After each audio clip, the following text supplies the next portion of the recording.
Hey guys, I just wanted to help y'all out. I was looking through a couple of the turned in assignments that I posted yesterday for week 6, and I realized a lot of people were having difficulty with this one specifically. So, what I'm looking at is Hamilton versus Jefferson.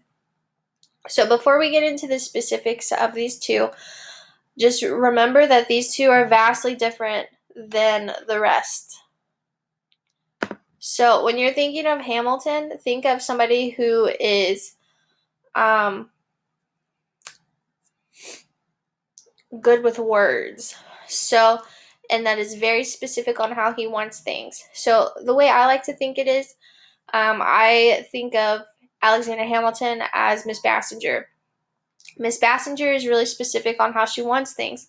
She wants you to come to school dressed and ready to go. She wants you in your standardized polo, the correct polo.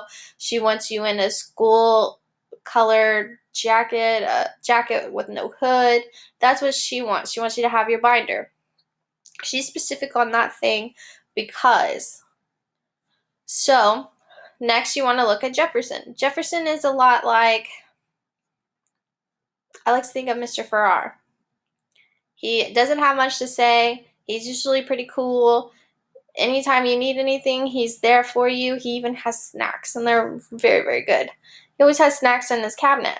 So that's how I think of these two. Hamilton as somebody who is very strict on the law. They want things done a certain way. And Jefferson is kind of Mr. Farrar, go with the wind type of person. That's how I see it.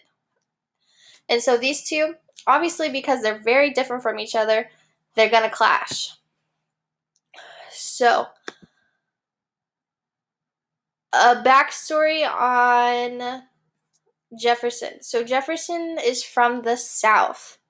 He's from specifically Virginia. And so, that's one of the reasons why he has so much to say about the South and the plantation. He has a plantation himself.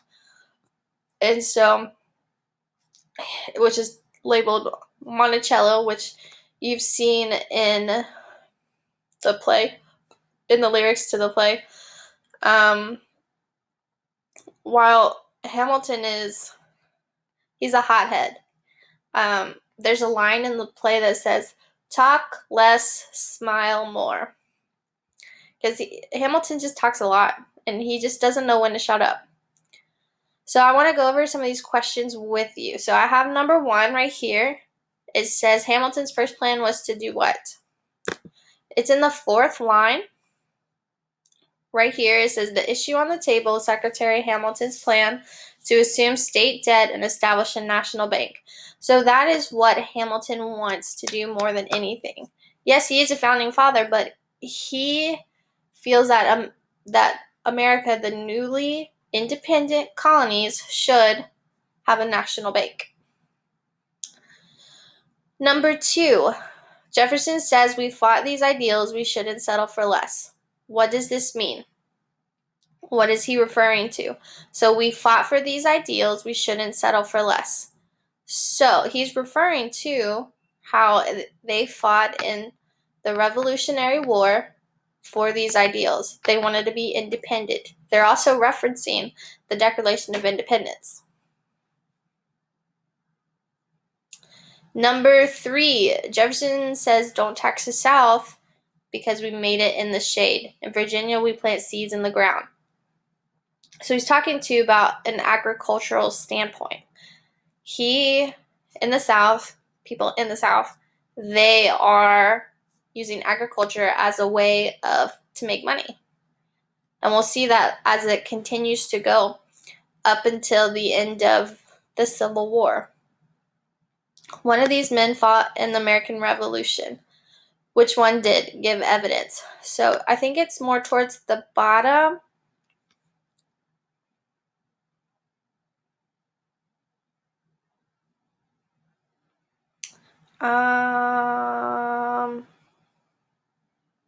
Where is it?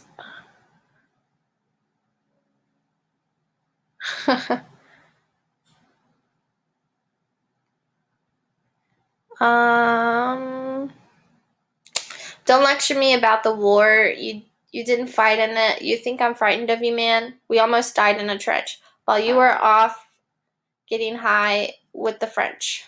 Thomas Jefferson always hesitant with the president. So,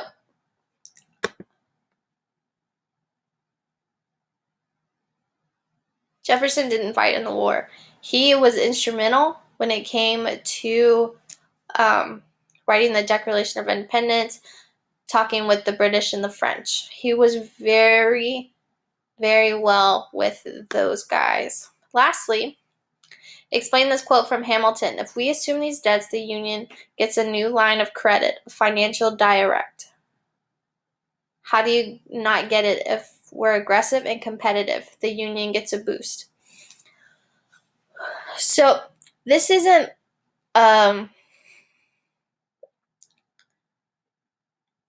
I'm more looking for like your opinion of this. So if we assume the debts, the Union gets a new line of credit. So that means they're getting extra money and they're probably getting a chance to start over. And Jefferson doesn't believe that. Jefferson wants to do something else. And this is one of the things that Jefferson and Hamilton are always going to clash. And you'll see later on that Jefferson and Adams will always clash. Yes, they work really well together. And Jefferson was Adams' VP whenever Jefferson was Adams' VP, and whenever Adams is president. But towards the rest of their life, they're always going to battle against each other. But so I just wanted to explain some of this to you. I thought it was well said in the play and in the music, so I figured everybody would kind of be on the same track, and I didn't realize this might be a little rough. So if you guys have any more questions over this, please let me know. I can make more videos, or we can have a big video chat over all of this, because this is probably something that you're really going to need to know, and it's real interesting to know. We're getting to listen to music, you're getting a little bit of poetry, and of course it's written by the best Lin-Manuel Miranda. So, well, I will be talking to you guys soon. I hope this helps you out a little bit.